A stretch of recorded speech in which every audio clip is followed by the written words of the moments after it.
Supervised learning কি? Supervised learning হলো এমন একটি এআই লার্নিং মেথড যেখানে এআইকে আগে থেকেই সঠিক উত্তর সহ ডাটা দেওয়া হয়। মানে এআইকে শুধু ডাটা না, ডাটা প্লাস সঠিক উত্তর দেওয়া হয়। যেমন তুমি যদি এআইকে ছবি দাও এবং বলো এটা বিড়াল, এটা কুকুর, তাহলে এআই ধীরে ধীরে শিখে নেয় কোনটা বিড়াল কোনটা কুকুর। সুপারভাইজড লার্নিং কিভাবে কাজ করে? সুপারভাইজড লার্নিং এআই এর প্রথমে ট্যাবলেটের ডাটা পায়, মানে প্রতিটা ইনপুটের সাথে কানেক্ট আউটপুট দেওয়া থাকে।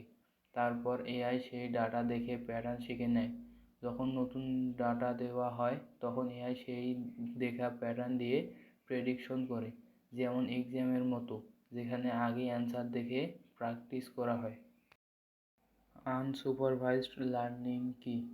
আনসুপারভাইজড লার্নিং হলো এমন একটি মেথড যেখানে এআইকে কোনো সঠিক উত্তর দেওয়া হয় না।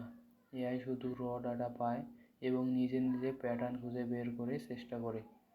মানে যেখানে কেউ এআইকে বলে না কোনটা কি, এআই নিজেই গ্রুপ বা সিমিলারিটি খুঁজে বের করে। আনসুপারভাইজড লার্নিং কিভাবে কাজ করে? আনসুপারভাইজড লার্নিংয়ে এআইকে শুধু ডাটা দেওয়া হয় কিন্তু কোনো অ্যান্সার দেওয়া হয় না। এআই তখন ডাটার মধ্যে সিমিলারিটি খুঁজে এবং গ্রুপ তৈরি করে। যেমন এআই অনেক কাস্টমার ডাটা দেখে নিজে নিজে বুঝে নেয় যে হাই স্পেন্ডারকে লো স্পেন্ডার। সুপারভাইজড আনসুপারভাইজড লার্নিংয়ের মধ্যে পার্থক্য।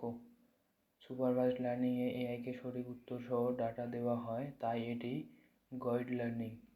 আর আনসুপারভাইজড লার্নিংয়ে কোনো উত্তর দেওয়া হয় না, এআই নিজে নিজে প্যাটার্ন খুঁজে নেয়। সহজভাবে বললে সুপারভাইজড টিচার আছে, আনসুপারভাইজড টিচার নেই। বাস্তব জীবনে এগুলোর ব্যবহার কোথায়? সুপারভাইজড লার্নিং ব্যবহার হয় spam detection, face recognition, price প্রেডিকশনে।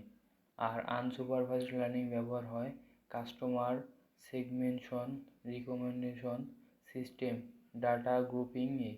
মানে দুটোই রিয়েল লাইফে খুব ইম্পর্টেন্ট। কোনটা বেশি গুরুত্বপূর্ণ? আসলে দুইটাই গুরুত্বপূর্ণ, কিন্তু কাজের ওপর ডিপেন্ড করে।